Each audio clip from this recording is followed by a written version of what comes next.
بسم الله شارع الأحكام مع حمده يبدأ في كلام ثم الصلاة والسلام سرمدا على نبي قد أتانا بالهدى وعلى آله وصحبه الكرام على ممر الدهر والأعوام. أما بعد فأعوذ بالله من الشيطان الرجيم. بسم الله الرحمن الرحيم. يا أيها النبي اتق الله ولا تطع الكافرين والمنافقين إن الله كان عليما حكيما واتبع ما يوحى إليك من ربك إن الله كان بما تعملون خبيرا. صدق الله العظيم. رب اشرح لي صدري ويسر لي أمري عقدة من لساني يفقهوا قولي. اللهم أرنا الحق حقا وارزقنا اتباعه وأرنا الباطل باطلا وارزقنا اجتنابه آمين يا رب العالمين. اللہ عز و جل کی توفیق تیسیر سے ہم سورہ احزاب کے مطالعے تک پہنچ گئے ہیں۔ سورۃ الاحزاب جیسا کہ عنوان سے واضح ہے کہ جو غزوہ احزاب کا واقعہ ہے وہ اس میں ذکر کیا گیا، اور یہ مدنی سورت ہے۔ زمانہ نزول اس کا سن 5 ہجری کے لگ بھگ بنتا ہے، اور جو موضوعات اس میں باقی ذکر کیے گئے وہ بھی اس کے ساتھ ہی جڑے ہوئے ہیں۔ مرکزی موضوع اس صورت کا نبی اکرم صلی اللہ علیہ وسلم کی ذات والا صفات ہے۔ کیا جناب صلی اللہ علیہ وسلم کو اللہ سبحانہ و تعالی نے ایک محبوبیت کا اور مخصوصیت کا مقام عطا فرمایا۔ آپ اللہ کے محبوب بھی ہیں اور اللہ کی طرف سے خاص کردہ بھی ہیں۔ چنانچہ کچھ ایسے واقعات جو کہ عرب تہذیب میں پائے جاتے تھے، اس کی اصلاح، ان امور کی اصلاح ممکن نہیں تھی جب تک کہ نبی اکرم صلی اللہ علیہ وسلم کی ذات والا صفات کے ذریعے سے ان امور کو درست نہ کیا جائے۔ تو آپ صلی اللہ علیہ وسلم کی ذات سے جوڑ کر بعض واقعات کو ذکر کیا گیا۔ اسی طرح سے احزاب کا جو واقعہ ہوا تھا، اور مشرکین مکہ اپنی بار بار کی ہزیمتوں کے بعد اب یکبارگی چاہتے تھے کہ جمع کر سارے قبائل کو، ساری قوتوں کو عرب کی وہ لے کر آئیں، اور مدینے کی بستی میں جو مسلمان اپنے دین پر عمل پیرا تھے ان کو ختم کر دیں، صفحہ ہستی سے مٹا دیں۔ اور ان کی یہ کوشش، یعنی سارے گروہوں کی، اور ایک جو اتحادی قوت بنا کر وہ آئے تھے مشرکین عرب بھر کے، اور ان کے ساتھ یہود کی بھی سازشیں موجود تھیں، یہ ان کی کوشش آخری ثابت ہوئی۔ اس طرح سے اللہ سبحانہ و تعالی نے جزیرہ نما عرب میں مسلمانوں کے لیے راہ ہموار فرما دی۔ بسم اللہ الرحمن الرحیم۔ یا ایھا النبی، اے نبی صلی اللہ علیہ وسلم۔ آغاز ہی میں ذات رسالت میں آپ صلی اللہ علیہ وسلم کو مخاطب کیا گیا۔ اتق اللہ، اللہ سبحانہ و تعالیٰ کا تقوی اختیار کیجئے۔ ولا تطع الکافرین والمنافقین، اور بات ہرگز نہ مانے کافروں اور منافقین کی۔ وہ طرح طرح کے مطالبات آپ سے رکھتے ہیں کہ کچھ ہماری مان لیجئے، کچھ اپنی بات رکھ لیجئے، تو ان کی باتوں میں ہرگز نہ آئے، ان کی ہرگز کوئی بات نہ مانی جائے۔ ان اللہ کان علیما حکیما، بلا شبہ اللہ خوب جاننے والا، بڑی حکمت والا ہے۔ واتبع ما یوحی الیک، آپ پیروی کیجئے اس کی جو وحی کی جاتی ہے آپ کی جانب میں، ربک، آپ کے رب کی طرف سے۔ ان اللہ کان بما تعملون خبیرا، بے شک اللہ سبحانہ و تعالی باخبر ہے تمہارے اعمال سے۔ وتوکل علی اللہ، اور توکل کرو اللہ پر۔ وکفی باللہ وکیلا، اور وہی کافی ہے کارساز۔ ما جعل اللہ لرجل من قلبین فی جوفہ، اللہ نے کسی شخص کے سینے میں 2 دل نہیں بنائے۔ بتایا جا رہا ہے اس جملے کا تعلق پیچھے والے واقعے سے بھی ہے اور بعد والے واقعے سے بھی ہے، یعنی کسی ایک شخص کے سینے میں 2 دل نہیں ہے۔ مراد یہ ہے کہ بیک وقت اللہ کی بھی مانی جائے اور منافقین و کفار کی بھی کچھ بات رکھ لی جائے، یہ ممکن نہیں۔ کسی ایک کی اطاعت ہو سکتی ہے، چنانچہ آپ نے تو اللہ کی اطاعت کو ترجیح دے رکھی ہے، آپ کے سینے میں ایک ہی دل ہے، یعنی صرف آپ اللہ ہی کی مانتے ہیں۔ دوسری بات آگے ذکر کی جا رہی ہے کہ کچھ عربوں کے قواعد ایسے تھے، انہوں نے اپنے ہاں یہ طریقہ بنایا ہوا تھا کہ کسی کو کہہ دیتے تھے اپنی بیوی کو کہ تم تو میرے لیے ایسی ہو جیسے کہ میری ماں ہے، اور کسی لڑکے کو کہہ دیتے تھے کہ تم تو میرے لیے ایسے ہو جیسے کہ میرا بیٹا۔ تو منہ بولا بیٹا بنا لینا کسی کو زبان سے کہہ کر، یا بیوی کو ماں کے برابر درجہ دے دینا، یہ زبان سے کہی ہوئی باتیں ہیں۔ تو جس طرح سے ایک شخص کے سینے میں 2 دل نہیں ہوتے، اسی طرح سے بیٹا تو وہی ہوتا ہے جو کہ کسی کے صلب سے ہو، صلبی بیٹا، اور اسی طرح سے بیوی تو وہ ہوتی ہے جو بیوی ہے، اور ماں وہ ہوتی ہے جس سے کہ یہ پیدا ہوا ہوتا ہے۔ تو بتایا کہ جس طرح سے یہ فطری چیزیں ہیں، اسی طرح سے یہ مسئلہ بھی فطری ہے۔ جیسے ایک سینے میں 2 دل کا نہ ہونا فطری ہے، ایسے ہی ایک شخص کا بیک وقت کسی ایک ہی کا صلبی بیٹا ہونا یہ فطری بات ہے۔ آگے سے بھی جڑا ہوا جملہ، ما جعل اللہ لرجل من قلبین فی جوفہ، اللہ نے کسی انسان کے لیے اس کے سینے میں 2 دل نہ ٹھہرائے۔ وما جعل ازواجکم، اور نہیں بنایا تمہاری بیویوں کو، اللہ وہ جن کو تظاہرون منہن امہاتکم، جن کو تم زہار کرتے ہو ان کے ساتھ اور انہیں اپنی مائیں کہتے ہو، تو ظاہرون سے مراد کیا ہے؟ تم ان سے زہار کرتے ہو۔ زہار کیا تھا؟ زہر کہتے ہیں پیٹھ کو۔ کرتے کیا تھے کہ کسی بیوی سے دل اکتا جائے تو اس کو کہہ دیتے تھے کہ تمہاری پیٹھ تو میرے لیے ویسی ہے جیسے ماں کی پیٹھ ہے، یعنی کسی بھی محرم رشتہ دار کے جسم کے کسی پوشیدہ حصے سے تشبیہ دے دینا بیوی کے جسم کے کسی حصے کو، یہ زہار کہلاتا ہے۔ اس طرح کیا ہوتا تھا کہ اس کو اپنے اوپر حرام کر لیتے تھے۔ تو زہار کا مسئلہ آگے چل کر ہم پڑھ لیں گے انشاءاللہ۔ یہاں بتایا جا رہا ہے کہ اس کی کوئی حقیقت نہیں ہے، ایسے منہ سے کہنے سے کچھ نہیں ہوتا۔ وما جعل ادعیاکم، اور اسی طرح سے اللہ سبحانہ و تعالی نے تمہارے منہ بولے بیٹوں کو نہیں بنایا ابناءکم، تمہارا حقیقی بیٹا، یعنی سلبی بیٹا ہے جو تمہارے سلب سے ہے، اور جن کو تم زبان سے کہتے ہو کہ تمہارا بیٹا ہے وہ تمہارا بیٹا نہیں بن جایا کرتا۔ ذالکم قولکم بافواہکم، یہ تمہاری باتیں ہیں تمہارے منہوں سے کہی ہوئی۔ واللہ یقول الحق، اور اللہ سبحانہ و تعالی تو حق بات کہتا ہے، یعنی جو مبنی بر حق ہے اسی کو شریعت بنایا ہے اس نے۔ وہو یہدی السبیل، اور وہی ہدایت دیتا ہے سیدھے راستے کی۔ ادعوہم لآبائہم، ان کو یعنی جو لے پالک ہے تمہارے، ان کو بلایا کرو ان کے والد کے نام سے، ان کے جو حقیقی والد ہیں جن کی اولاد ہیں انہی کی طرف ان کی نسبت کیا کرو۔ حدیث میں آتا ہے جس شخص نے جانتے بوجھتے ہوئے اپنے آپ کو کسی اور کی جانب منسوب کیا تو وہ جنت کی ہوا بھی یعنی خوشبو بھی نہ پا سکے گا۔ مراد کیا ہے کہ نسب کی حفاظت شریعت کے مقاصد میں سے ہے، اور نسل کی حفاظت شریعت کے مقاصد میں سے ہے۔ ہوا اقسط عند اللہ، یہ بات اللہ کے نزدیک زیادہ عدل پر مبنی ہے، یعنی شریعت کا تقاضا یہی ہے۔ فَإِن لَّمْ تَعْلَمُوا آبَاءَهُمْ، اور اگر تم نہیں جانتے ان کے والد کو، کوئی ایسا بچہ ہے جس کو لے کر پالا گیا اور اس کو اپنے پاس رکھا گیا تھا، والد کا نام معلوم نہیں، اس کے والدین حقیقی کون ہیں معلوم نہیں، تو وہاں پر اس کی جب بھی ولدیت کو واقعی طور پر کہیں طلب کیا جائے گا، یعنی یہ پوچھا جائے گا کہ اس کا والد کون ہے، تو وہاں جانتے بوجھتے ہوئے یہ بات کہ یہ تمہارا بیٹا نہیں ہے پھر بھی اپنا نام لکھوا دو، یہ جائز نہیں ہے۔ فَإِن لَّمْ تَعْلَمُوا آبَاءَهُمْ، اگر نہیں جانتے تم ان کے والد کو، فَإِخْوَانُكُمْ فِي الدِّينِ، تو وہ تمہارے بھائی ہیں دین میں۔ اس کا قبیلہ بتا سکتے ہو، اس کا علاقہ بتا سکتے ہو، شہر بتا سکتے ہو کہ فلاں شہر کا رہنے والا ہے، فلاں قبیلے سے اس کا تعلق ہے۔ والد معلوم نہیں تو اس کا نام اس کے والد کے خانے میں اپنا نام نہیں رکھوا سکتے۔ آج بھی بعض لوگ جو لے پالک بچوں کو اپنے پاس رکھتے ہیں ان کے ولدیت کے خانے میں اپنا نام لکھوا دیتے ہیں، جائز نہیں ہے۔ ہاں، یا تو یہ کیا جائے کہ کسی قانونی ضرورت کے تحت اگر یہ بات ممکن ہی نہیں ہے کہ وہاں پر سرپرست کا نام لکھوایا جائے، والد ہی کا لکھوانا ہے، اگر لکھوایا بھی گیا ہے تو پھر ضروری یہ ہے کہ جس ماحول میں اس کی پرورش ہو رہی ہے وہاں یہ بات معلوم ہو کہ اس کا حقیقی والد کون ہے، اور ایک دستاویز بھی بنا دی جائے قانونی مشکلات سے بچنے کے لیے، شرعی مشکلات سے بچنے کے لیے، اور اس پر 2 گواہ بھی بتا دیے جائیں کہ اس کا حقیقی والد معلوم نہیں یا فلاں ہے، کسی قانونی ضرورت کے لیے فلاں کاغذ میں ایسا لکھا گیا۔ یہ بھی بحالت مجبوری ایک صورت ہے جو علماء نے تجویز کی ہے۔ فرمایا وہ تمہارا بھائی ہے دین میں، وہ موالیکم، اور تمہارے دوست ہیں وہ۔ لیس علیکم جناح، تم پر کوئی گناہ نہیں، فیما اخطأتم بہ، اس پہ جو تم غلطی سے بول دو۔ مراد کیا ہے کہ کسی کو ایسے ہی بیٹا کہہ دینا تو اس سے وہ بیٹا نہیں بن جاتا۔ یا آج بھی ہمارے معاشرے میں کسی کو محبت سے پکارا جائے تو بیٹا کہہ دیا جاتا ہے، تو کہا اس سے وہ مراد نہیں ہے۔ منہ بولا بیٹا باقاعدہ جس کو تم اپنا بیٹا بنا لیتے ہو، اور عربوں میں یہاں تک رواج تھا کہ اس کو پھر وراثت میں بھی شریک کرتے تھے۔ پھر مزید یہ تھا کہ اس کی جو بیوی ہوتی ہے، بعد میں وہ بیٹا منہ بولا اگر مر گیا تو اس کی بیوی سے نکاح بھی نہیں کر سکتے تھے، اس کو ایک محرم کا درجہ دے دیتے تھے۔ تو کہا کہ جو اس طرح کی صورتیں وہ تو ناجائز ہیں، ہاں باقی جو اپنے بول چال میں تم اختیار کرتے ہو کسی کو بیٹا کہہ دیتے ہو تو اس میں کوئی گناہ نہیں ہے۔ البتہ یہ بات بھی آداب کے خلاف ہے کہ کسی کو بیٹا کہا جائے اور جب تک کہ وہ اس کے بچوں کے عمر کا نہ ہو۔ بعض لوگ اپنے سے زیادہ عمر والوں کو بھی حقارت کے انداز میں بیٹا کہہ کر مخاطب کرتے ہیں، یہ خلاف ادب ہے۔ اسی کو بیٹا کہنا شفقت کے ساتھ درست ہے محاورے کے طور پر، جس کی عمر اس کے اپنے بچوں کی جتنی ہو، ورنہ اگر اس سے بڑے عمر والوں کو بیٹا کہے گا تو یہ ایک طرح کا کبر ہے، تکبر ہے، یا ایک طرح کی بے ادبی ہے۔ وَلَٰكِن مَّا تَعَمَّدَتْ قُلُوبُكُمْ، ہاں تمہاری پکڑ تو اس پہ ہوگی یا گناہ اس پر ہوگا جو تمہارے دل کے ارادوں سے ہوتا ہے، یعنی تم جس کو جانتے بوجھتے ہوئے غلط بیانی جہاں کرتے ہو۔ وَكَانَ اللَّهُ غَفُورًا رَحِيمًا، اور اللہ سبحانہ و تعالی بہت بخشنے والا، نہایت رحم کرنے والا ہے۔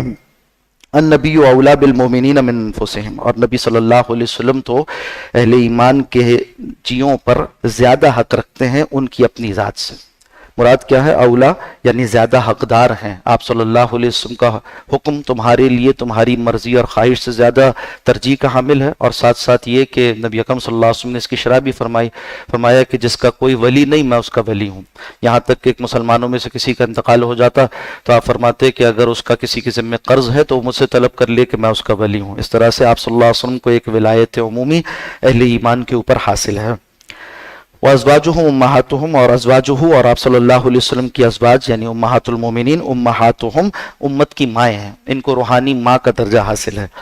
یہ بتایا گیا کہ حقیقی بیٹا وہ تو وہی ہے جو نسبی ہے. پھر اس کے بعد بات آگے بڑھی، یہاں تک آئی کہ جس کو تم ایسے ہی پیار سے شفقت میں بیٹا کہہ دیتے ہو وہ درست ہے، غلط نہیں ہے. پھر اس سے آگے بات بتائی گئی کہ جتنے صلبی بیٹے ہوتے ہیں ان پر جتنا والدین کا حق ہوتا ہے اس سے بڑھ کر نبی اکرم صلی اللہ علیہ وسلم کا حق امتیوں پر ہے. اور آپ صلی اللہ علیہ وسلم کی ازواج جو ہیں ان کو ماؤں کی حیثیت حاصل ہے امتیوں کے لیے. یہ کیا ہے؟ یہ ان کا شرعی حق ہے. ایک تھا وہ جو نسبی تعلق تھا، اور یہ کہ ان کا شرعی حق بنتا ہے تمہارے اوپر. وَأُولُو الْأَرْحَامِ بَعْضُهُمْ أَوْلَىٰ بِبَعْضٍ فِي کتاب اللہ. اور جو رشتہ دار ہیں، اولو الارحام ہیں، رحمی رشتے ہیں تمہارے، ان کا حق تو وہ ہے جو اللہ کی کتاب میں درج کر دیا گیا تھا. اس سے پہلے ہم صورتوں میں پڑھائے ہیں جس میں وراثت کے قوانین بتائے گئے تھے، کہا کہ وہ اپنی جگہ پر باقی ہیں. من المومنین والمہاجرین، جو مومنوں میں سے بھی ہیں اور مہاجرین میں سے بھی ہیں. کیوں تصریح کی؟ بتایا اس لیے کہ بعض لوگوں کو یہ خیال تھا، یا بعض مفسرین کی رائے یہ ہے کہ ابتداءً ایسا طے کیا گیا تھا کہ جو اخوت قائم کی گئی مہاجر اور انصار کے مابین تو وہ بھی حصے دار ہوں گے وراثت میں. اب بتایا جا رہا ہے کہ اس کو تو اللہ سبحانہ و تعالیٰ نے پہلے ہی منسوخ کر دیا.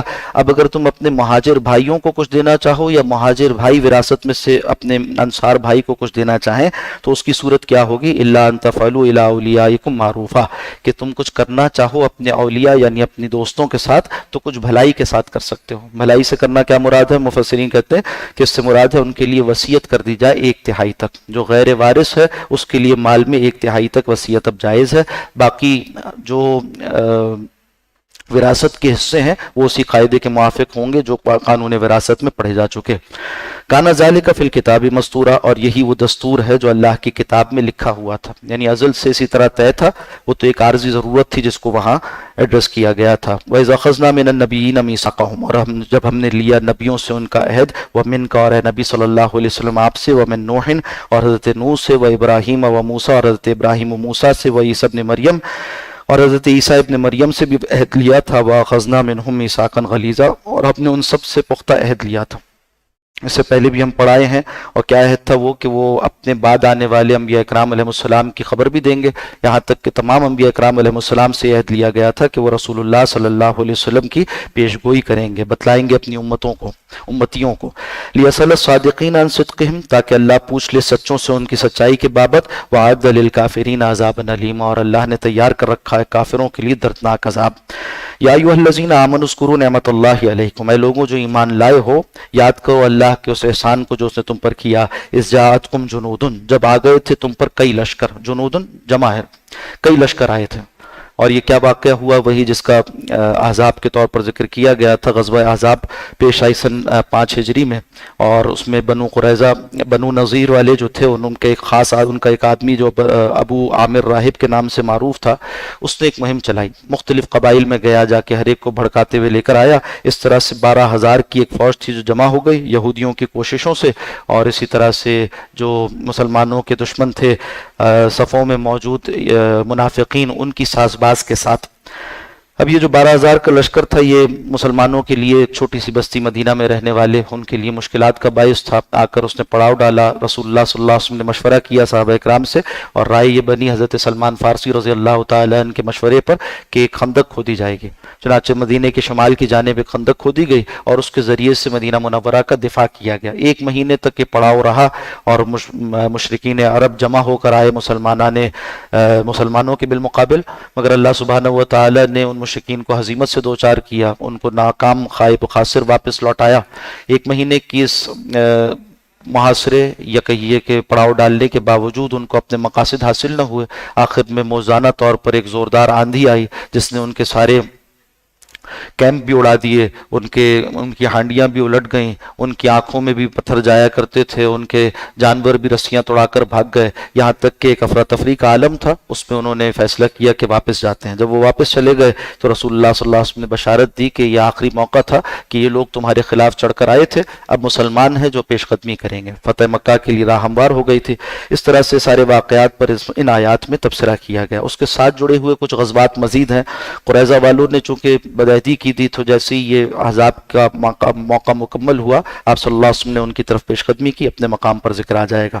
فرمایا یا ایھا الذین آمنوا، اے لوگوں یاد کرو ایمان والوں کہ اللہ نے تم پر کیا احسان فرمایا۔ اذ جاءتکم جنود، جب تم پر چڑھائے تھے کئی لشکر، فارسلنا علیہم ریحا، تو ہم نے ان پر سخت ہوا بھیج دی، وجنودا، اور ایسے لشکر لم تروہا، جو تم نہیں دیکھتے تھے، یعنی فرشتے بھی آئے تھے، مگر اس موقع پر فرشتوں نے جنگ نہیں کی تھی، مسلمانوں کی ہمت افزائی کے لیے اور کافروں کو کمزور کر دینے کے لیے، ان کے دلوں پر رعب طاری کرنے کے لیے آتے تھے۔ وَكَانَ اللَّهُ بِمَا تَعْمَلُونَ بَصِيرًا، اور بے شک اللہ سبحانہ و تعالی خوب دیکھنے والا ہے جو تم کرتے ہو۔ اِذْ جَاءُوكُم مِّن فَوْقِكُم، جب وہ آ گئے تھے تمہارے اوپر کی جانب سے بھی۔ اوپر کی جانب سے کیا مراد ہے کہ مسلمانوں کے لیے بنو قریظہ جو اوپر کی طرف تھے، وہاں سے وہ بنو غطفان کو، اور نیچے کی طرف سے بنو غطفان والوں کو لے کر آئے تھے، یعنی مسلمانوں کی ہر طرف سے گھیراؤ کر لیا تھا۔ من فوقکم ومن اسفل منکم، نیچے سے غطفان، اوپر سے قریظہ۔ وَإِذَاغَتِ الْأَبْصَارُ، اور جب پھر گئی تھی آنکھیں، یعنی انتہائی تنگی کا عالم تھا اور سخت خوف کا ماجرا تھا، تو اس زاغت الابصار، آنکھیں پھر گئی تھی، وبلغت القلوب الحناجر، معلوم ایسا ہوتا تھا کہ دل گلوں کو آتے ہیں، انتہائی غم کی یا خوف کی کیفیت۔ وَتَظُنُّونَ بِاللَّهِ الظُّنُونَ، اور تم طرح طرح کے گمان کر رہے تھے اللہ کے بارے میں۔ هُنَالِكَ ابْتُلِيَ الْمُؤْمِنُونَ، اس موقع پر آزما لیے گئے اہل ایمان، وَزُلْزِلُوا زِلْزَالًا شَدِيدًا، اور انہیں سخت آزمایا گیا، سخت آزمانا یعنی انہیں ہلایا گیا نہایت سخت انداز میں۔ وَإِذْ يَقُولُ الْمُنَافِقُونَ، اور جب کہہ رہے تھے منافقین، وَالَّذِينَ فِي قُلُوبِهِم مَرَضٌ، یہ کون ہے جن کے دلوں میں روگ ہے، مَا وَعَدَنَا اللَّهُ وَرَسُولُهُ، نہیں وعدہ کیا ہم سے اللہ اور اس کے رسول نے، إِلَّا غُرُورًا، مگر دھوکے کا وعدہ۔ ہمیں تو کہا گیا تھا کہ اللہ کی نصرت آئے گی، اور یہاں دیکھو اس قدر سختی کا عالم ہے۔ وَإِذْ قَالَتْ طَائِفَةٌ مِّنْهُمْ، جب ان میں سے ایک گروہ نے کہا تھا، یا اہل یثرب، اے یثرب والوں، مدینے کا پرانا نام یثرب تھا، لا مقام لکم، تمہارے لیے اب کوئی مقابلے کی جگہ نہیں ہے، اب تم ٹھہر نہیں سکتے، فرجعوا، تم واپس لوٹ جاؤ، وَيَسْتَأْذِنُ فَرِيقٌ مِّنْهُمُ النَّبِيَّ، اور ان میں سے ایک فریق نبی صلی اللہ علیہ وسلم سے اجازت بھی مانگ رہا تھا، یعنی واپس جانے کی اجازت مانگ رہا تھا۔ بنو حارثہ والوں نے ابتدائی طور پر اس طرح سے درخواست کی تھی، مگر اللہ نے ان کے دلوں کو جما دیا بعد میں۔ یقولون، پھر وہ کہتے تھے، ان بیوتنا اورح، کہ ہمارے گھر غیر محفوظ ہیں، خدشہ اس بات کا کہ یہودی حملہ کریں گے، ہمارے گھر غیر محفوظ ہیں، وما ہی بیاورا، جبکہ وہ غیر محفوظ نہ تھے، ان یریدون الا فرارا، وہ تو چاہتے تھے کہ فرار اختیار کریں، میدان جنگ سے چلے جائیں۔ ولو دخلت علیہم، اور اگر داخل ہو جائیں ان پر، من اقطارہا، یعنی مدینے کے کناروں سے، اس کے مختلف داخلی راستے جو ہیں وہاں سے بھی کافروں کے لشکر آ جائیں، ثم سئلوا الفتنہ، اور پھر وہ ان سے مطالبہ کریں فتنے کا، یعنی انہی لوگوں سے، ان منافقین سے مطالبہ کریں اس بات کا کہ مسلمانوں کے خلاف لڑو، تو یہ ان کی بات مان جائیں گے، لا توحا، تو ضرور ان کی باتوں میں آ جائیں گے اور ویسا کر گزریں گے، وما تلبسوا بہا الا یسیرا، اور یہ بغاوت کرنے میں تو یہ تھوڑا بھی انتظار توقف نہیں کریں گے۔ وَلَقَدْ كَانُوا عَاهَدُوا اللَّهَ مِنْ قَبْلُ، تحقیق ان سے اس سے پہلے اللہ سبحانہ و تعالی نے عہد لیا تھا، یعنی انہوں نے اللہ سے عہد کیا تھا، لا يولون الادبار، کہ وہ پیٹ دکھا کر نہیں جائیں گے۔ نبی اکرم صلی اللہ علیہ وسلم کا عہد تھا ان سے کہ مسلمانوں پر اگر کوئی حملہ آور ہوگا تو یہ ان کے خلاف دفاع کریں گے۔ وَكَانَ عَهْدُ اللَّهِ مسئولا، اور اللہ سبحانہ و تعالی تو عہد کی باز پرس کرنے والا ہے، جو اللہ سے عہد کرتے ہیں اس کے بارے میں باز پرس ہو کر رہے گی۔ قل، کہہ دیجئے، لن ينفعكم الفرار، تمہیں فائدہ نہ دے گا تمہارا بھاگنا، ان فررتم من الموت او القتل، چاہے تم موت سے ڈر کر بھاگو یا میدان قتال سے بھاگو۔ وَإِذَنْ، اور اگر ایسا کرو گے، لا تمتعون الا قلیلا، تو پھر تمہیں فائدہ نہ دیا جائے گا مگر تھوڑا سا، یعنی تمہارے دن بھی گنے چنے ہوں گے، مہلت عمل تھوڑی رہ جائے گی۔ قل، کہہ دیجئے، من ذا الذی یعصمکم من اللہ، کون ہے جو تمہیں بچائے گا اللہ کے عذاب سے، ان اراد بکم سوءا، اگر وہ تمہارے ساتھ برائی کا ارادہ کرے، او اراد بکم رحمہ، یا یہ کہ وہ تمہیں رحمت، تمہارے ساتھ رحمت کا ارادہ کرے، یعنی اللہ تمہارے لیے ایمان کی راہ ہموار کر دے، یا چاہے تو تمہارے اس کیفیت میں، خلاف ایمان کیفیت میں تمہیں پکڑ لے۔ ولا یجدون لهم من دون اللہ ولیا ولا نصیرا، اور نہیں پائیں گے وہ اللہ کے سوا اپنے لیے کسی اور کو دوست اور نہ مددگار۔ قد یعلم اللہ المعوقین، اور تحقیق اللہ سبحانہ و تعالی جانتا ہے تم میں سے ان لوگوں کو جو روکنے والے ہیں، منکم تم میں سے، والقائلین لاخوانہم اور جو اپنی بھائیوں سے کہتے ہیں، یعنی بہت ہی لجاجت کے ساتھ اور خیر خواہی کے انداز میں بظاہر کہتے ہیں، ہلم الینا ہمارے پاس آ جاؤ، ولا یاتون الباس الا قلیلا اور وہ نہیں آتے لڑنے کے لیے مگر بہت ہی تھوڑا، یعنی بہت کم ہی آتے ہیں یا بہت جی ہار کر آتے ہیں۔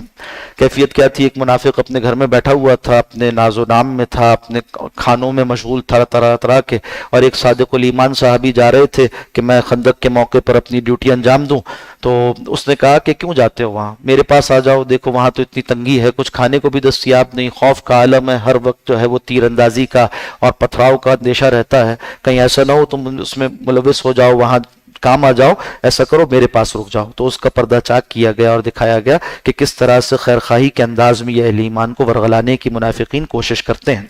اشحۃ علیکم، اس حال میں کہ وہ تمہارے بارے میں بہت بخیل ہیں، یعنی ویسے تو تمہارے لیے کوئی خیر نہیں چاہتے، یہاں تمہیں وہ جنگ سے روکنا چاہتے ہیں۔ فَإِذَا جَاءَ الْخَوْفُ اور جب آتا ہے ان پر کوئی خوف کا موقع، رَأَيْتَهُمْ تو آپ دیکھتے ہیں انہیں، يَنْظُرُونَ إِلَيْكَ کہ وہ آپ کی طرف ٹکٹکی مان کر دیکھ رہے ہیں، تَدُورُ أَعْيُنُهُمْ اور ان کی آنکھیں ایسے گھومتی ہیں، كَالَّذِي يُغْشَىٰ عَلَيْهِ مِنَ الْمَوْتِ جیسے کسی پر موت کی غشی طاری ہوتی ہو، موت کے موقع پر جس طرح سے آنکھیں چندی آ جاتی ہیں اس طرح سے ان کی آنکھوں کا عالم ہے، یعنی لوگوں سے اتنا ڈرتے ہیں، موت سے اس قدر خوف ہے انہیں۔ فَإِذَا ذَهَبَ الْخَوْفُ اور جب خوف کا عالم چلا جاتا ہے، سَلَقُوكُمْ بِأَلْسِنَةٍ حِدَادٍ تو چڑھ چڑھ کر بولتے ہیں تم پر، تان تشنیع کرتے ہیں تم پر، ایسے کہ اپنی گویا ان کی زبانیں نہیں ہیں کہ تیر ہیں، جس طرح سے تیروں سے کسی کو چبھویا جاتا ہے اس طرح اپنی زبانوں سے وہ تمہیں چبھوتے ہیں، یعنی چڑھ چڑھ کر تم پر بولتے ہیں۔ اشحۃ علی الخیر، ہاں یہ بہت حریص ہے مال غنیمت کی بابت، اگر مال غنیمت مل رہا ہو تو یہ منافقین پھر ساتھ ساتھ آتے ہیں اور چاہتے ہیں کہ اس میں حصہ دار ہو جائیں۔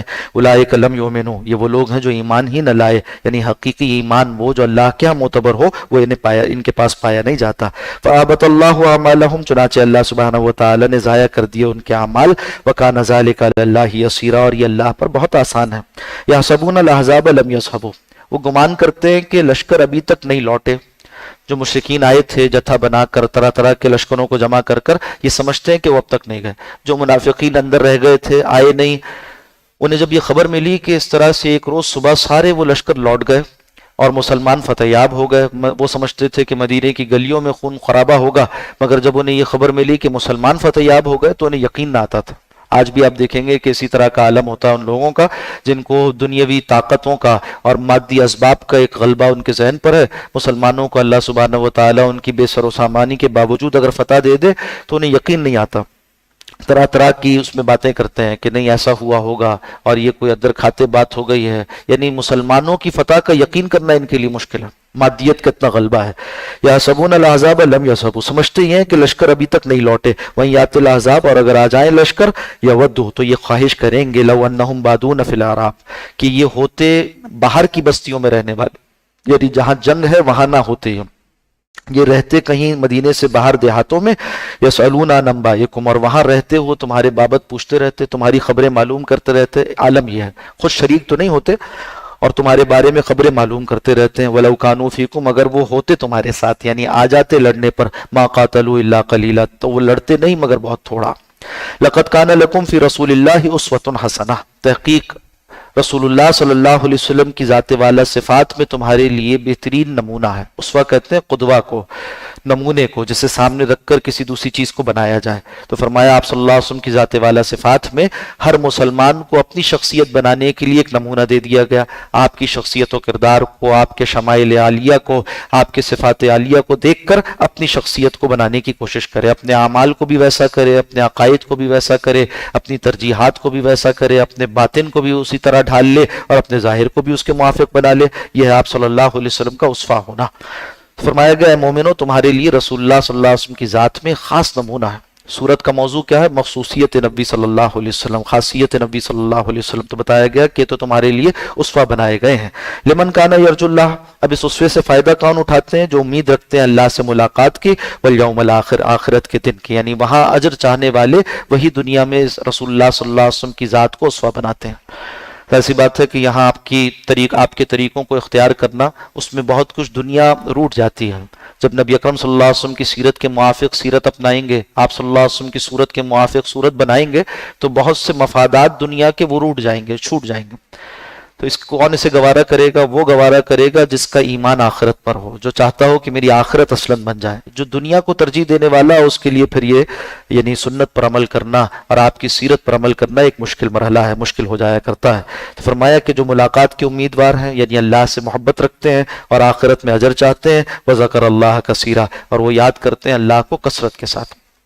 ہمارے مشائخ صوفیاء کا طریقہ ہے، وہ کہتے ہیں کہ اعمال کو اختیار کرنے کے لیے کچھ چیزیں ایسی ہیں جو اعمال عالیہ، بڑے بڑے اعمال کو اختیار کرنے کا وسیلہ بنتی ہیں۔ اس میں ایک چیز ہے ذکر، یہ مہمیز کا کام کرتا ہے۔ اگر کوئی شخص چاہتا ہے میں گناہ چھوڑ دوں، کوئی شخص چاہتا ہے میں نیکیاں اختیار کر لوں، مگر مشکل ہو جاتی ہے، گناہ چھوڑنے کی ہمت نہیں کر پاتا، یا نیکیاں بڑی بڑی مشکل نیکیاں ہیں اس کو اختیار کرنے کی ہمت نہیں ہو پاتی، تو ذکر اختیار کرے۔ ذکر تو آسان کام ہے، یہ ایسی چیز ہے کہ اللہ کا ذکر اس کے اندر ان چیزوں کی ہمت بڑھا دے گا، اس کے اندر ایک مہمیز کا کام کرے گا۔ تو کہا اللہ کا ذکر کرتے ہیں کثرت کے ساتھ۔ تو جو تسبیحات تلقین کی جاتی ہیں، چاہے وہ لا الہ الا اللہ کی تسبیح ہو، چاہے اس کے علاوہ اور تسبیحات ہوں جو مشائخ تلقین کرتے ہیں اپنے مریدوں کو، وہ اسی غرض کے لیے ہوتی ہیں۔ اس سے ہوتا کیا ہے؟ گناہ چھوٹنے لگتے ہیں اور نیکیاں اختیار کرنا آسان ہو جاتا ہے۔ وذکر اللہ کثیرا، اور یاد کرتا ہے وہ اللہ کو کثرت کے ساتھ۔ وَلَمَّا رَأَى الْمُؤْمِنُونَ الْأَحْزَابَ، اور جب دیکھا مومنوں نے لشکروں کو۔ منافقین کی روش تو دوسری تھی، اسی طرح سے جو پیچھے بیٹھنے والے تھے بتایا ان کی کیفیت کیا تھی اور اہل ایمان کا حال کیا تھا۔ منافقین کیا کہتے تھے؟ تم سے دھوکے کا وعدہ کیا گیا، تم سے وعدہ تو اس بات کا تھا کہ بہت کچھ فتح ملے گی، اور یہاں سختیاں آ گئیں۔ اور اہل ایمان کو دیکھو وہ کیا کہتے ہیں، وَلَمَّا رَأَى الْمُؤْمِنُونَ الْأَحْزَابَ، اور جب دیکھا مومنوں نے لشکروں کو، قالوا، تو کہہ پڑے، هَذَا مَا وَعَدَنَا اللَّهُ وَرَسُولُهُ، یہی تو وہ ہے جس کا وعدہ کیا تھا اللہ اور اس کے رسول نے ہم سے۔ ایک ہی وعدہ تھا، مگر اس سے ایک معنی منافقین نے اخذ کیا اور مسلمانوں نے الگ معنی اخذ کیا۔ منافقین جو خود چاہتے تھے وہ سمجھنے لگے، ان کے اندر نفاق تھا تو وہ سمجھتے تھے نفاق کس سے آتا ہے؟ دنیا کی محبت سے، تو وہ چاہتے تھے کہ اس وعدے سے بھی دنیا مل جائے۔ وہ سمجھتے تھے اللہ اور اس کے رسول کا وعدہ دنیا کی فتح و کامرانی اور اسی طرح سے مال غنیمت ہے، اور مومنین وہ آخرت پر ایمان رکھنے والے ہیں، تو ان کو یہ معلوم تھا کہ آخرت کا ایمان، آخرت کا اجر تو اصل میں قربانیوں کے ساتھ ہوتا ہے، وہ تو فتح و کامرانی کے لیے نہیں ہوتا۔ یہاں کیا ہوا، یہاں تو قربانی درکار ہے، یہاں ایثار درکار ہے، یہاں تو ہم اصل میں اللہ کے راستے کا جہاد کرتے ہیں، جنگ کرتے ہیں تاکہ ہمیں شہادت ملے اور ہماری آخرت بن جائے۔ تو کہتے ہیں انہی آزمائشوں کا تو وعدہ کیا تھا اللہ اور اس کے رسول نے کہ دنیا میں آزمائے جاؤ گے اور اپنی جان بیچ دو اللہ اور اس کے رسول کے ہاتھوں، تمہیں جنت مل جائے گی۔ تو کہنے لگے اسی کا تو وعدہ کیا تھا، وصدق اللہ ورسولہ، اور سچ کہا اللہ اور اس کے رسول نے۔ ما زادہم الا ایمانا و تسلیما، یہ لشکروں کا آنا، ان آزمائشوں اور مصیبتوں کا آنا، اس نے ان کو زیادہ نہ کیا مگر ایمان و فرمانبرداری میں۔ اہل ایمان آزمائشوں سے اور نکھر جاتے ہیں، ان کو رنگ لگ جاتا ہے۔ من المؤمنین رجال صدقوا، اہل ایمان میں سے ایسے جواں مرد بھی ہیں، جواں مرد یعنی عظمت والے باہمت لوگ ہیں۔ صدقوا ما عاہد اللہ علیہ، انہوں نے پورا کر دکھایا اپنی نظر کو، جو انہوں نے وعدہ کیا تھا اللہ سبحانہ و تعالی سے اسے پورا کر دیا۔ فمنہم من قضا نحبہ، بعض ایسے ہیں جنہوں نے اپنی نظر پوری کر دی، ومنہم من ینتظر، اور بعض ایسے ہیں جو ابھی انتظار میں ہیں، وہ بھی نقد جاں ہاتھ میں لیے ہوئے اسی قطار میں کھڑے ہیں، چاہتے ہیں ان کے لیے بھی موقع آئے تو قربانیوں سے اپنے آپ کو آخرت کے لیے سارسار کر لیں۔ نظر کیا ہے؟ وہ نظر اس بات کی ہے کہ اللہ سے کیا ہوا یہ عہد کہ ہم تیرے راستے میں اپنی جان قربان کر دیں گے۔ وما بدلوا تبدیلا، اور انہوں نے ہرگز اپنے وعدے میں کوئی تبدیلی نہ کی، ان کے حالات تبدیل نہ ہوئے، ان کا ایمان بڑھتا چلا گیا۔ لیجزی اللہ الصادقین بصدقہم، تاکہ اللہ بدلہ دے سچوں کو ان کی سچائی کا، ویعذب المنافقین، اور عذاب دے منافقوں کو ان شاء اگر چاہے، او یتوب علیہم، اور چاہے تو ان کو معاف فرما دے۔ یعنی انہیں ایک امید دلائی جا رہی ہے کہ اب بھی سچے دل سے توبہ کر کر ایمان لے آؤ، تم پر بھی اللہ مہربان ہو جائیں گے۔ ان اللہ کان غفور الرحیم، بے شک اللہ بہت بخشنے والا، نہایت رحم کرنے والا ہے۔ ورد اللہ الذین کفروا بغیظہم، اور اللہ نے لوٹا دیا ان لوگوں کو جنہوں نے کفر کیا تھا ان کے غیظ و غضب کے ساتھ۔ آئے تھے مشرکین بہت ڈینگے مارتے ہوئے اور اپنی برتری کا بہت خیال کرتے ہوئے، اور کہ اس وقت اس موقع پہ ایک قوت نہیں ہے، ساری عرب کی مخالف قوتیں ہم جمع کر لے آئے مسلمانوں کے خلاف، تو اللہ نے ان کے غیظ و غضب کے ساتھ ان کو ناکام واپس لوٹا دیا۔ لم ینالوا خیرا، انہیں کوئی بھلائی حاصل نہ ہوئی، نہ تو انہیں یہاں پر کوئی عزت حاصل ہوئی، نہ جنگ میں فتح حاصل ہوئی، نہ مال غنیمت غنیمت حاصل ہو سکا. وکف اللہ المؤمنین القتال، اور اللہ کافی ہو گیا مومنوں کے لیے قتال کے اعتبار سے. مطلب کیا ہے کہ نوبت دوبدو قتال کی نہ آئی، اللہ نے ہوا کو بھیجا، ایک آندھی کو بھیجا اور اس کے ذریعے سے کفار کو لوٹا دیا. وکان اللہ قویا عزیزا، اور اللہ بڑا طاقتور نہایت غالب ہے. وانزل الذین ظاہروہم من اہل الکتاب من سیاسیہم، اور اللہ سبحانہ وتعالی نے اتار دیا ان لوگوں کو، ان مشرکوں کو، ان لوگوں کو جنہوں نے مدد کی تھی مشرکین کی. ظاہروہم سے مراد کیا ہے؟ جن اہل کتاب نے مدد کی تھی، یعنی یہودیوں نے مدد کی تھی مشرکین کی، من اہل الکتاب من سیاسیہم، ان کے قلعوں سے. اب یہ اگلے مرحلے کا ذکر ہوتا ہے، یعنی جو بنو قریظہ کا واقعہ ہوا اس کا ایک سردار تھا، حی بن اخطب اس کا نام تھا. پہلے تو یہ لوگ اپنے قلعوں میں محفوظ ہو گئے، نبی اکرم صلی اللہ علیہ وسلم صحابہ اکرام کے ساتھ وہاں جا کر مورچے لگا کر موجود تھے. اور پہلے تو ان کا خیال تھا کہ ہمارے پاس بہت کچھ مال سب کچھ موجود ہے، ہم عرصے دراز تک اپنے قلعوں میں رہیں گے، اپنی گڑیوں میں محفوظ رہیں گے. مگر پھر اللہ سبحانہ و تعالی نے ان کے دلوں میں رعب ڈال دیا اور وہ اتر آئے. خود آ کر انہوں نے کہا کہ ہم معاملے کو طے کرنا چاہتے ہیں، اور اس کے لیے خود یہ بات طے کی، کہنے لگے کہ سعد بن معاذ رضی اللہ تعالیٰ، جن سے پہلے ہی یعنی زمانۂ جاہلیت میں ان کے ایک حلیف ہونے کا تعلق تھا، وہ ہمارے بارے میں جو فیصلہ کریں گے ہمیں قبول ہے. آپ صلی اللہ علیہ وسلم نے کہا تو بہت اچھی بات ہے. حضرت سعد بن معاذ رضی اللہ تعالیٰ بیمار تھے اور انہیں خندق کے موقع پر زخم آئے تھے، مگر ان کو خاص طور پر اہتمام کے ساتھ لایا گیا. اور انہوں نے ان لوگوں کو خیال یہ تھا، یعنی یہودیوں کو یہ خیال تھا کہ چونکہ پرانی حلیف کا تعلق تھا تو وہ ہمارے معاملے میں کچھ نرمی کریں گے. مگر وہ اللہ کے بندے نے وہ فیصلہ کیا جو کہ اللہ کے ہاں مقبول تھا، اور اس پر اللہ سبحانہ و تعالیٰ رسول اللہ صلی اللہ علیہ وسلم نے فرمایا کہ سعد نے زمین پر وہ فیصلہ کیا جو اللہ نے آسمان پر کیا تھا. اور اصلاً اس کا ماخذ بھی خود یہودیوں کی اپنی کتابوں میں لکھی ہوئی باتوں سے جڑتا تھا. کتاب استثناء میں فقرات موجود ہیں، فقرہ نمبر 10 سے لے کر 12 تک، یعنی تورات میں یہ فیصلہ موجود ہے. وہ لکھا ہوا ہے کہ جب تو کسی شہر پر جنگ کرے تو اس کے نزدیک پہنچ تو پہلے اسے صلح کا پیغام دے، اور اگر وہ تجھ سے صلح نہ پکڑیں تو چاہیے کہ ان کا محاصرہ کر. خداوند تیرا خدا اسے تیرے قبضے میں دے دے تو وہاں کے ہر مرد کو قتل کر، اور لیکن دیکھ عورتوں اور بچوں اور چوپایوں کو، شہر کے سب مال کو اپنے لیے رکھ. یہ تورات میں آج بھی لکھا ہوا ہے، جس پر آج بھی بہت سے مستشرقین یہ اعتراض کرتے ہیں کہ بنو قریظہ کے ساتھ جو نبی اکرم صلی اللہ علیہ وسلم نے ماجرا کیا بہت سخت تھا، جبکہ یہ ان کی کتاب میں بھی موجود ہے، اور ماجرا وہی تھا جو ان کی اپنی ٹھہرائی ہوئی شرط کے موافق ہوا. حضرت سعد نے یہی فیصلہ کیا کہ ان میں سے ہر وہ آدمی جو لڑنے کے قابل ہے اسے ذبح کر دیا جائے، اور ان میں سے اس لیے کہ یہ غدار ہیں، شریعت اسلامیہ میں غدار کی سزا یہی ہے. تو ایک خندق کھودی گئی اور سارے ان میں سے جو لڑنے والے تھے ان کو اس خندق میں ذبح کر ڈال دیا گیا، اور ان کی جتنی عورتیں اور بچے ہیں ان کو غلام بنا لیا جائے. فرمایا کہ اللہ کی قدرت سے ہوا. وانزل الذین، اللہ نے اتار دیا، یعنی ان کے قلعوں سے اتار دیا ان لوگوں کو، ظاہروہم، جنہوں نے مدد کی تھی مشرکین کی، یعنی پیچھے سے سازشوں میں شریک تھے، من اہل الکتاب، یعنی یہودیوں میں سے تھے، من سیاسیہم، ان کے قلعوں سے، ان کی مضبوط پناہ گاہوں سے، وقذف فی قلوبہم الرعب، اور ان کے دلوں میں رعب ڈال دیا. آپ صلی اللہ علیہ وسلم کا فرمان، نصرت بالرعب، میری رعب سے مدد کی گئی ہے. فریقاً تقتلون، اے مسلمانوں ان میں سے ایک گروہ کو تم قتل کرتے ہو، وتاسرون فریقا، اور ایک گروہ کو قیدی بناتے ہو، وورثکم، اور تمہیں وارث بنا دیا، ارضہم، ان کی زمین کا، ودیارہم، اور ان کے گھروں کا، واموالہم، اور ان کے مالوں کا، یعنی مال غنیمت کے طور پر تمہیں سب کچھ مل گیا. وارضا لم تطئوہا، اور ایک ایسی زمین بھی ہے جس کو ابھی تم نے نہیں روندا، تمہارے گھوڑوں کی ٹاپوں نے اسے پامال نہیں کیا. مراد کیا ہے کہ خیبر کی زمین وہ بھی تمہیں مل جائے گی. وہاں پر بھی انہی کے بھائی بند جو یہود ہیں وہ قلعہ بند ہیں اور مسلمانوں کے خلاف کوششیں کرتے ہیں. ایک وقت آئے گا کہ وہ بھی فتح ہو جائے گا، ایک پیشگوئی تھی. وَكَانَ اللَّهُ عَلَىٰ كُلِّ شَيْءٍ قَدِيرًا، اور اللہ سبحانہ وتعالی ہر چیز پر خوب قادر ہے. یا ایھا النبی، اے نبی صلی اللہ علیہ وسلم، قل لازواجک، فرما دیجیے اپنی بیویوں سے، ان کنتن تردن الحیات الدنیا، اگر تم چاہتی ہو دنیا کی زندگی، وزینتہا، اور یہاں کا سامان زیب و زینت، یعنی دنیا کی زندگی میں ترفع چاہتی ہو، خوشحالی چاہتی ہو، اور خوب جو ہے وہ آسائش چاہتی ہو، اور یہاں کے زیب و زینت کی خواہش مند ہو، فتعالین، تو آؤ میرے پاس، امتعکن، میں تمہیں کچھ ساز و سامان دے دوں، واسرحکن سراحا جمیلا، اور تمہیں رخصت کر دوں اچھائی سے رخصت کرنا. ماجرا یہ پیش آیا کہ جب یہ فتوحات ہوئیں اور اس کے نتیجے میں مال غنیمت، اسی طرح سے غلام باندی، یہ سب کچھ مسلمانوں کے عام گھروں میں بھی آ گئے، تو ازواج مطہرات نے ایک فطری جذبے کے تحت یہ سوال کیا نبی اکرم صلی اللہ علیہ وسلم سے کہ جب سب مسلمانوں کے ہاں وسعت و کشادگی آ گئی ہے تو ہمارے ہاں بھی کچھ وسعت ہونی چاہیے.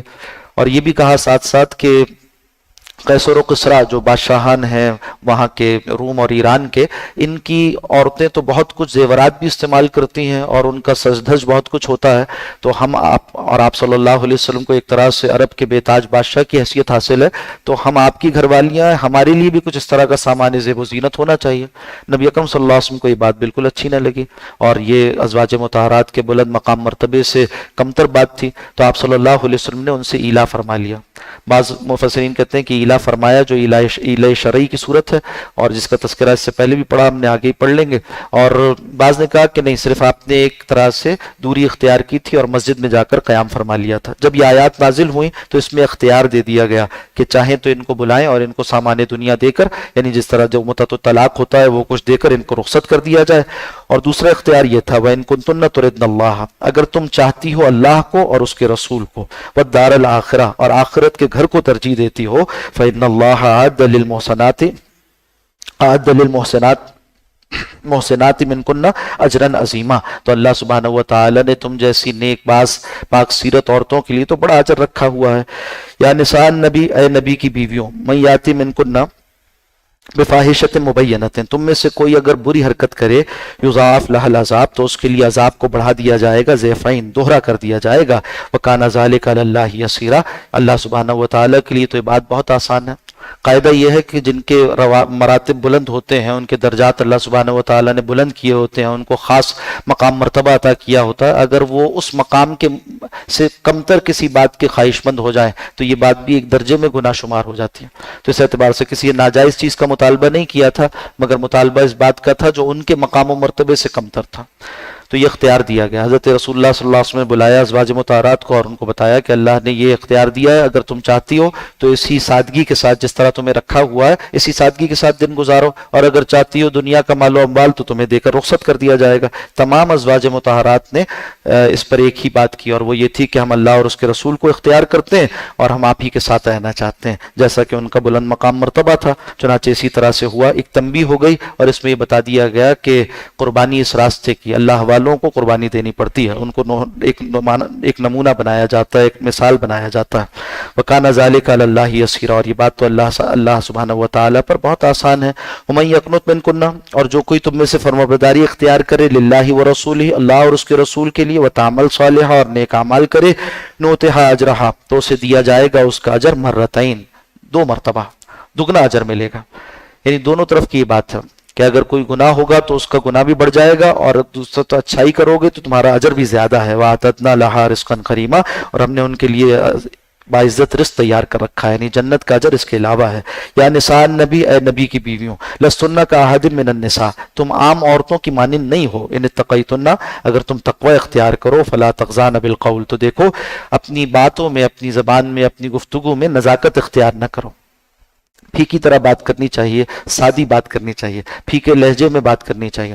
اور یہاں خطاب تو رسول اللہ صلی اللہ علیہ وسلم کی ازواج مطہرات کو ہے، مگر امت کے علماء کا اتفاق ہے اس بات پر کہ اس حکم میں سب شامل ہیں، یعنی خواتین کو یہ حکم دیا جا رہا ہے کہ کسی نامحرم سے بات کریں تو اس موقع پر اپنی آواز میں نزاکت پیدا نہ کریں، لوچ پیدا نہ کریں، دلکشی پیدا نہ کریں۔ خاتون کی آواز میں ویسی ہی ایک کشش رکھی اللہ نے، اسے چاہیے کہ آواز کو سادہ کرتے ہوئے اور بالکل پھیکا کرتے ہوئے اپنی بات، کام کی بات وہ کہہ دے۔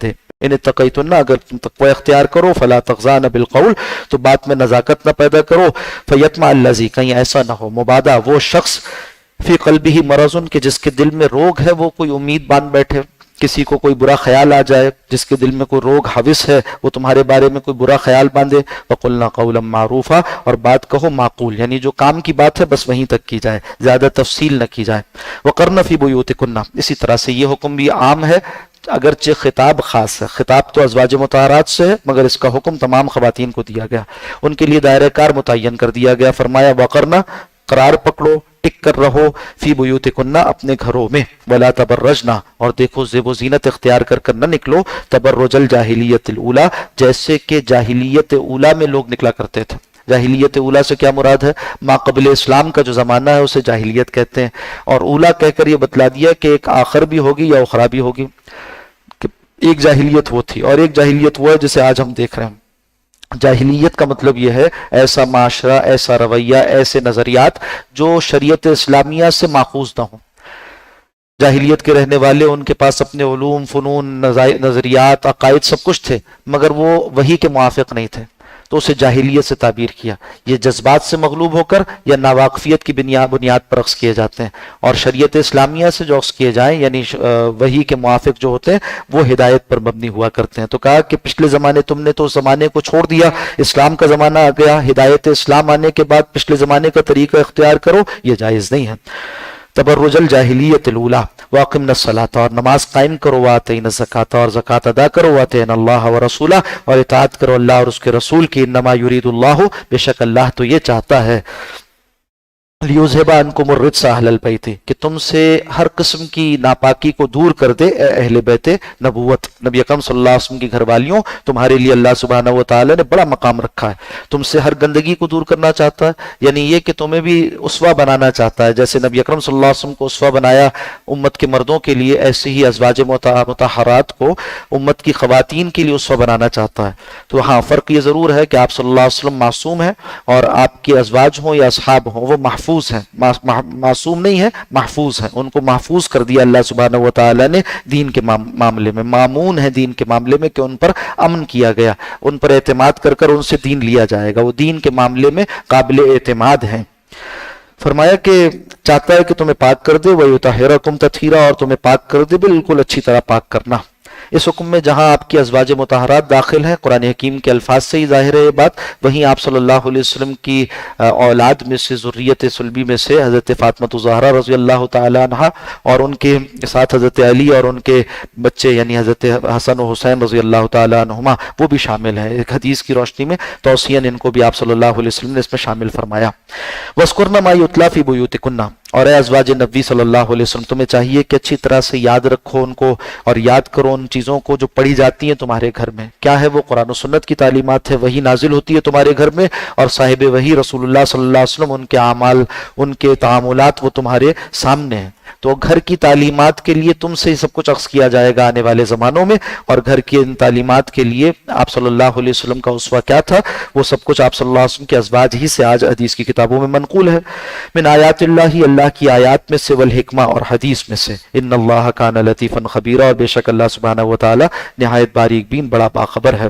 ان المسلمین والمسلمات، بعض خواتین نے درخواست کی رسول اللہ صلی اللہ علیہ وسلم سے کہ قرآن حکیم میں سارے احکامات مذکر کے صیغوں میں یعنی مردوں کو خطاب کر کے دیے جاتے ہیں، اور اس میں خواتین بالطبع داخل ہیں، مگر اللہ سبحانہ و تعالی ہم سے بھی یعنی عام مسلمان خواتین سے عموم کے ساتھ خطاب فرمائیں۔ تو یہ آیات نازل ہوئیں جس میں مسلمان مردوں کے ساتھ ساتھ مسلمان خواتین کو بھی مؤنث کے صیغے میں مخاطب کیا گیا، بتایا گیا، احکام دیے گئے۔ ان المسلمین والمسلمات، بے شک مسلمان مرد، مسلمان عورتیں، والمؤمنین والمؤمنات، مومن مرد، مومن عورتیں، والقانتین والقانتات، اور فرما بردار مرد اور فرما بردار عورتیں، والصادقین، اور راز باز مرد، والصادقات، اور راز باز عورتیں، راز باز یعنی سچائی کے ساتھ عمل پیرا اپنی زندگی میں، والصابرین، اور صبر کرنے والے مرد، والصابرات، اور صبر کرنے والی عورتیں، والخاشعین، خشوع اختیار کرنے والے، عاجزی اور انکساری کے ساتھ جھکنے والے مرد، والخاشعات، اور خشوع اختیار کرنے والی عورتیں، والمتصدقین والمتصدقات، اور صدقہ دینے والے مرد اور صدقہ دینے والی عورتیں،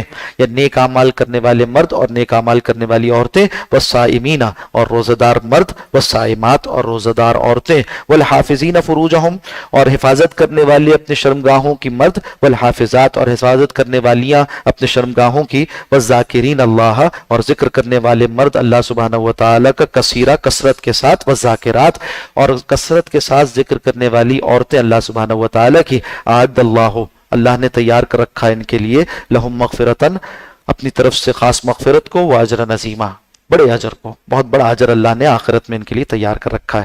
بتا دیا کہ عموم میں مردوں سے جو خطاب ہوتا ہے وہ خواتین سے بھی ہے، یہی سارے احکامات ہیں جو اللہ نے دیے تھے مردوں کو، یہ تمہارے لیے بھی ہیں، یہاں تمہارا ذکر بھی خاص طور پہ کر دیا، ورنہ جہاں نہ کیا جائے وہاں بھی تم شامل ہو۔ اصول یہ ہے کہ اگر کوئی حکم عام دیا جا رہا ہے تو دونوں کو پہنچتا ہے، الا یہ کہ کسی دلیل سے یہ خاص ہو جائے کہ حکم صرف مردوں کے لیے ہے۔ وما کان لمؤمن، اور نہیں ہے لائق کسی مومن کے، ولا مومنۃ، نہ کسی مومنہ کے، اذا قضى اللہ ورسولہ امرا، جب فیصلہ کر دے اللہ اور اس کے رسول اس معاملے میں کوئی فیصلہ، ان یکون لہم الخیرۃ من امرہم، کہ رہ جائے ان کے پاس کچھ اختیار ان کے معاملے میں، معاملہ تو ان کا ہے مگر اختیار اب ان کے پاس نہیں رہا۔ اللہ کا فیصلہ، اس کے رسول کا فیصلہ ان کے لیے حتمی ہو جائے گا۔ خاص واقعہ اس میں سیرت کا یہ تھا کہ حضرت زینب رضی اللہ تعالی عنہا جو نبی اکرم صلی اللہ علیہ وسلم کی پھوپھیزاد بہن تھیں، رسول اللہ صلی اللہ علیہ وسلم نے ان کا رشتہ کروایا حضرت زید رضی اللہ تعالیٰ عنہ سے، زید بن حارثہ رضی اللہ تعالیٰ عنہ جو آپ کے منہ بولے بیٹے تھے پہلے، پھر احکامات نازل ہو گئے تو وہ پھر زید بن محمد سے واپس زید بن حارثہ ہو گئے، اور اب حضرت زید رضی اللہ تعالیٰ عنہ چونکہ ان پر ایک غلامی کا داغ تھا، اصلاً غلام نہیں تھے، بچپن میں کسی میلے میں ان کو اغوا کیا کسی نے اور لا کر عکاظ کے میلے میں بیچ دیا تھا، اور وہاں سے حکیم بن حزام وہ نے خرید کر لائے، حضرت ختیجہ رضی اللہ تعالیٰ عنہ کو تحفے میں دے دیا۔ حضرت ختیجہ رضی اللہ تعالیٰ عنہ سے جب رشتہ ہوا رسول اللہ صلی اللہ علیہ وسلم کا تو آپ نے حضرت زید کو رسول اللہ صلی اللہ علیہ وسلم کا خادم بنا دیا، آپ کے پاس دے دیا، آپ کو ہبہ کر دیا، تو وہ آپ کے غلام ہو گئے۔ مگر چونکہ ان پر یہ بعد میں یہ واقعہ پیش آیا کہ ان کے والدین آئے تھے لینے کے لیے، والد اور چچا آ کر کہا کہ زید ہمارا بیٹا ہے اور یہ آزاد ہے، اس کو اغوا کر غلام بنایا گیا، آپ اسے ہمارے ساتھ جانے دیجئے۔ تو نبی اکرم صلی اللہ علیہ وسلم نے فرمایا کہ، اور یہ واقعہ قبل بعثت ہے، آپ صلی اللہ علیہ وسلم نے ابھی اظہار نبوت نہیں فرمایا تھا، تب کا واقعہ۔ تو حضرت زید رضی اللہ تعالیٰ کہا کہ اگر یہ تمہارے ساتھ جانا چاہتے ہیں تو میں انہیں نہیں روکوں گا، اور اگر یہ نہ جانا چاہیں تو میں انہیں تمہارے ساتھ نہیں بھیجوں گا۔ ان لوگوں نے تو یہ بھی کہا تھا جو قیمت ہے وہ لے لیں اور انہیں جانے دیں۔ تو قیافہ شناسوں کو بلایا گیا، بخاری کی روایت میں ذکر آتا ہے کہ انہوں نے آ کر پیر دیکھے، کہا کہ یہ پیر، یعنی حضرت زید کے پیروں کو دیکھا اور ان کے چچا اور ان کے والد کے پیروں کو دیکھا، کہا یہ باز میں سے ہیں، یعنی تصدیق ہو گئی ایک طریقے سے کہ ہاں یہ انہی کے بیٹے ہیں۔ پھر اس کے بعد کہا جانا چاہیں تو لے جاؤ اور اگر نہ جانا چاہیں تو میں نہیں بھیجوں گا۔ حضرت زید نے کہا کہ میں تو نہیں جانا چاہتا، میں نے وہ کچھ دیکھا ہے اپنے آقا میں یعنی حضرت محمد صلی اللہ علیہ وسلم میں کہ اب مجھے دنیا کا کچھ بھی مل جائے تو میں انہیں چھوڑنے کو تیار نہیں ہوں۔ تو والد اور چچا نے دیکھا کہ اتنی اچھی طرح رکھا گیا ہے تو وہ بھی مطمئن ہو گئے اور ان کو حضرت رسول اللہ صلی اللہ علیہ وسلم کے پاس ہی چھوڑ دیا۔ اس واقعے پر نبی اکرم صلی اللہ علیہ وسلم انہیں لے کر آئے مسجد حرام میں، اور صحن کعبہ میں کھڑے ہو کر آپ نے اعلان فرمایا جیسے کہ اس زمانے میں متبنہ کا، یعنی کسی کو منہ بولا بیٹا بنانے کا طریقہ تھا، کہا کہ آج سے زید محمد کا بیٹا ہے۔ تو پھر اسی طرح سے امت مشہور ہو گئے۔ اب حضرت زینب رضی اللہ تعالی عنہا سے ان کا رشتہ تو کر دیا مگر ان کو آمادگی نہیں تھی۔ پھر حضرت رسول اللہ صلی اللہ علیہ وسلم نے بتایا کہ بھئی یہ رشتہ ضروری ہے اور اس پر تلقین فرمائی۔ تو یہ بتایا جا رہا ہے کہ جب اللہ کے رسول صلی اللہ علیہ وسلم اور اللہ فیصلہ فرما دے تو پھر کسی کو کوئی اختیار نہیں ہوتا۔ ان کے بھائی اور اسی طرح کے بقیہ گھر والے، ان کو بھی اس بات پر کچھ تعامل تھا کہ زید سے رشتہ کیا جائے، مگر آپ نے فیصلہ کر دیا تو اب وہ رشتہ ہو گیا۔ رشتہ ہونے کے بعد بھی نباہ نہ ہو سکا۔ حضرت زید رضی اللہ تعالیٰ عنہ کو شکوہ رہا حضرت زینب سے کہ ان کا رویہ، ان کا مزاج ان کے ساتھ ملتا نہیں ہے۔ چنانچہ بعد میں پھر جو واقعات پیش آئے وہ آگے ذکر کیے جا رہے ہیں کہ پھر طلاق تک نوبت آئی۔ فرمایا کہ اختیار نہیں رہتا جب اللہ اور اس کا رسول کوئی فیصلہ کرتے ہیں۔ یہ آیات بھی عام ہے، حکم عام ہے اس اعتبار سے کہ یہ ایک خاص واقعے میں نازل تو ہوا ہے، مگر رسول اللہ صلی اللہ علیہ وسلم اور اللہ کا فیصلہ آ جائے تو اس کے بعد پھر تمہیں کوئی اختیار نہیں ہے، اب اپنی مرضی نہیں چلا سکتے۔ زندگی گزارنے کا ایک اصول بتایا جا رہا ہے۔ قرآن و سنت کے فیصلے کے بعد من پسند باتیں، قبیلے کے رسم اور رواج اور برادریوں کے طریقے یہ کوئی حیثیت نہیں رکھتے۔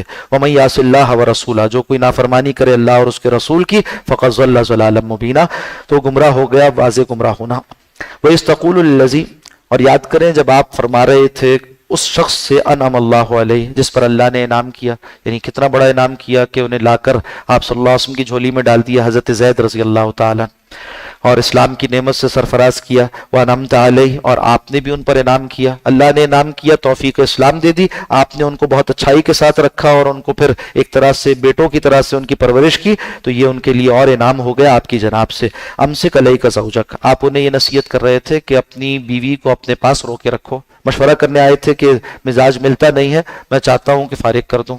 اچھا، اس موقع پر اللہ سبحانہ و تعالیٰ نے پہلے ہی نبی اکرم صلی اللہ علیہ وسلم کو یہ بات وحی کے ذریعے سے بتلا دی تھی کہ حضرت زید کسی وقت پر طلاق دے دیں گے اپنی بیوی کو یعنی زینب کو، اور پھر آپ کا ان سے نکاح کر دیا جائے گا۔ اور یہ کس لیے تھا؟ تاکہ وہ جو عربوں کے ہاں ایک رسم بنی ہوئی تھی کہ منہ بولے بیٹے کی جو منکوحہ رہی ہو، اب طلاق ہو چکی یا بیٹے کا انتقال ہو چکا، تو اس سے سسر یعنی جو منہ بولا سسر ہے اس کا نکاح نہیں ہو سکتا۔ اس رسم کو ختم کرنا تھا، اور اس رسم کو ختم کرنے کی یہی صورت تھی کہ خود نبی اکرم صلی اللہ علیہ وسلم یہ امور انجام دیتے تاکہ ہر ایک کے دل سے اس کے بارے میں شکوک و شبہات دور ہو جاتے اور واضح ہو جاتا کہ شریعت اسلامیہ میں ایسی کوئی پابندی نہیں ہے۔